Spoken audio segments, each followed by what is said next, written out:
Bihar NDA की press conference स्थगित कर दी गई है। शाम 4 बजे यह प्रेस कॉन्फ्रेंस होनी थी और कॉन्फ्रेंस कुछ के नाम पर अभी भी माना जा रहा है कि खींचतान की खबरें हैं और इसी वजह से एनडीए की प्रेस कॉन्फ्रेंस जो होने वाली थी आज शाम 4 बजे यहां पर तय माना जा रहा था कि प्रेस कॉन्फ्रेंस शाम 4 बजे होगी, लेकिन प्रेस कॉन्फ्रेंस को स्थगित कर दिया गया है। अभी भी कुछ सीटों पर यहां खींचतान बनी हुई है। हमारे वरिष्ठ सहयोगी प्रकाश जी हमारे साथ में जुड़ चुके हैं। प्रकाश जी, अभी तक ये तस्वीर थी कि सब कुछ ठीक है, सब कुछ क्लियर है, प्रेस वार्ता होनी थी, ये टल गई है, इसके पीछे की मुख्य वजह क्या समझी जाए?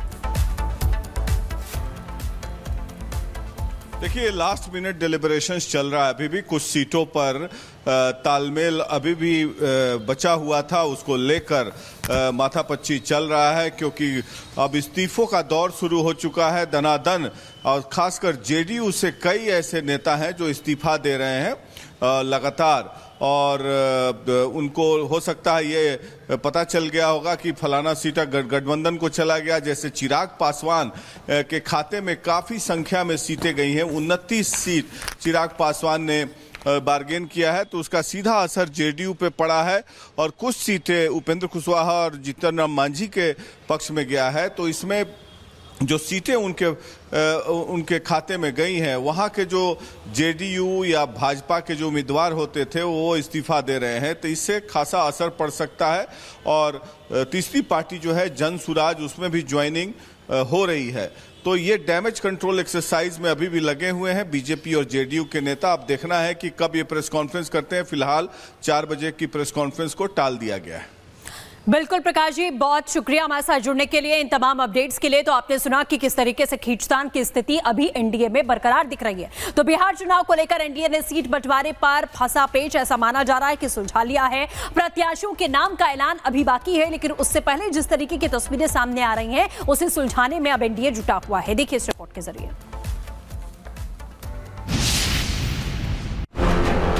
मांझी भी सीट शेयरिंग की फॉर्मूले से संतुष्ट नजर आए, लेकिन उपेंद्र कुशवाहा की पार्टी को लगता है कि थोड़ी कसक रह गई। यही वजह है कि उपेंद्र कुशवाहा ने कम सीट मिलने पर अपने कार्यकर्ताओं से माफी मांगी।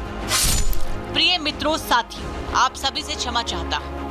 आपके मन के अनुकूल सीटों की संख्या नहीं हो पाई, मैं समझ रहा हूँ। इस निर्णय से अपनी पार्टी के उम्मीदवार होने की इच्छा रखने वाले साथियों सहित हजारों लाखों लोगों का मन दुखी होगा।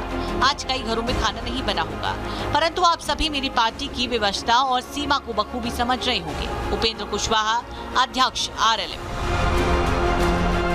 आरएलएम ने भले ही सीट बंटवारे को लेकर नाराजगी जताई हो, लेकिन बीजेपी फुल कॉन्फिडेंस में है और बिहार चुनाव में जीत का दावा कर रही है।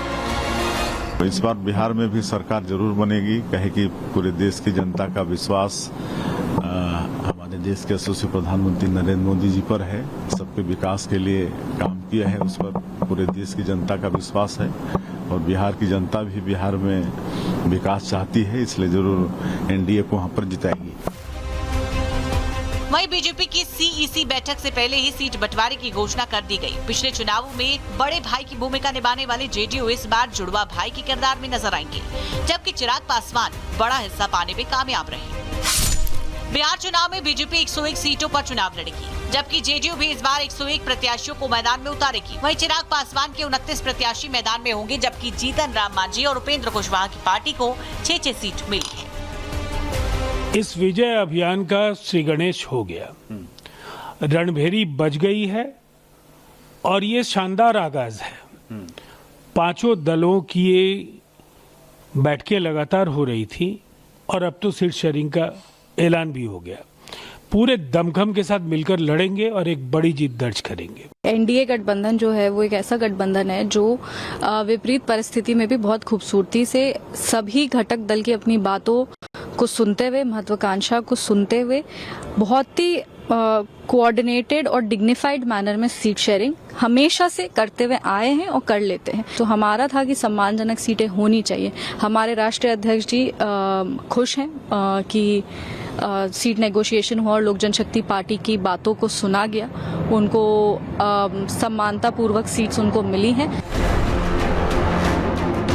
सीट बंटवारे को लेकर जहां चिराग पासवान की पार्टी गदगद है, वहीं उपेंद्र कुशवाहा की पार्टी को कुछ और सीटों की चाहत थी, लेकिन अब सीटों के फॉर्मूले पर मुहर लग चुकी है। अब से प्रत्याशियों के औपचारिक ऐलान बाकी है।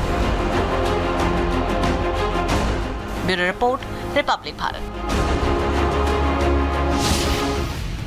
और इसी बीच एक और बड़ी खबर मिल रही है कि काराकाट से चुनाव लड़ने वाली है पवन सिंह की पत्नी ज्योति सिंह। इस बात का ऐलान ज्योति सिंह के पिता ने किया है, जिनसे बातचीत भी की है। उनके साथ कहा कि अगर टिकट नहीं मिला तो निर्दलीय चुनाव लड़ेंगी ज्योति सिंह। और ज्योति सिंह के पिता ने ये बड़ा दावा किया है, पवन सिंह पर परेशान करने का आरोप लगाया है। पवन सिंह ज्योति की पिटाई करता था, ये साफ कहा गया है राम बाबू सिंह की तरफ से, जो कि ज्योति सिंह के पिता हैं। अब से कुछ दिनों पहले ही आपने देखा था कि पवन सिंह की पत्नी यानी कि ज्योति सिंह उनके घर पहुंचती हैं और बड़े आरोप लगाती हैं। हमारे साथ इस वक्त मौजूद हैं भोजपुरी स्टार पवन सिंह के ससुर और ज्योति सिंह के पिता राम बाबू सिंह जी। राम बाबू जी, ज्योति जी के साथ जो कुछ हुआ, अब उसके बाद ये खबर है कि वो चुनाव लड़ने की तैयारी में है काराकाट से। काराकाट से लड़ेंगी, चुनाव लड़ेंगी जी। निर्दलीय उतरेंगी या प्रशांत किशोर से मिलने गई थी, जनसुराज से कोई संभावना है? अभी तो कोई संभावना नहीं दिख रहा है, लेकिन अगर नहीं मिला टिकट तो निर्दलीय भी लड़ेगी। लेकिन लड़ेंगे काराकाट से। लड़ेगी। काराकाट ही क्यों? असल में लोकसभा चुनाव के बाद वो पवन जी तो फिर कभी गए नहीं, लेकिन वो बराबर उसका आना जाना अपना लगा रहा था। तो वहीं के लोग इसको मतलब वो किए कि भाभी जी आप लड़िए, हम लोग आपके साथ हैं। वो नहीं आ रहे हैं तो आप तो उन्हीं लोगों के कहने अनुसार वो अपना। काराकाट के लोग कह रहे हैं, जनता कह रही है कि आप लड़िए भाभी जी, मतलब पवन सिंह से नाराजगी है लोगों को। अब ये हम कैसे कह सकते हैं कि न कह रहे हैं कि वह लोग नहीं आए, पवन सिंह नहीं आए, लोग कह रहे हैं। ज्योति सिंह बिटिया से मतलब वो अपना वो किए कि आप आइए। पवन सिंह जब चुनाव लड़े थे उस वक्त ज्योति जी ने खूब मेहनत की थी, खूब तो सभी लोग देखे थे, बहुत ज़्यादा वर्क की थी। सुबह 5 बजे 8 बजे 9 बजे से होटल छोड़ देना, रात को 2 बजे 3 बजे आना, और उतना कड़ी धूप में ज़बरदस्त मेहनत था उसका। उस वक्त पवन सिंह तो साथ थे, उस वक्त तो पवन सिंह को क्या मतलब लग रहा था कि ज्योति जी की मेहनत की ज़रूरत थी, इसीलिए साथ थे। अब उसके बाद चुनाव खत्म हो, उसके बाद छोड़ दिया। यूज किए, यूज के बाद मतलब आपकी बिटिया का सिर्फ चुनावी तौर पर इस्तेमाल किया गया।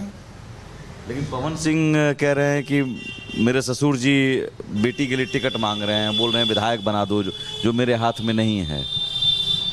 वो सरासर झूठ बोल रहे हैं। लोकसभा में तो टिकट मिला नहीं,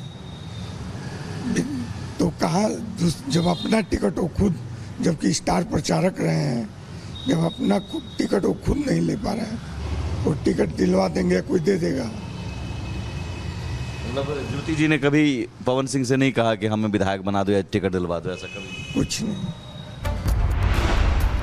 तो ज्योति सिंह के पिता को आप सुन रहे थे और सहयोगी इस समय सुमित झा हमारे साथ में जुड़ चुके हैं। सुमित, जिस तरीके से ज्योति सिंह और उनके पिता ने बड़े आरोप लगाए हैं और उनके पिता आप कह रहे हैं कि अगर टिकट नहीं मिलता है तो निर्दलीय भी ज्योति सिंह लड़ेंगी, यानी कि पारिवारिक विवाद अब राजनीतिक रूप ले चुका है। और क्या कुछ अपडेट है?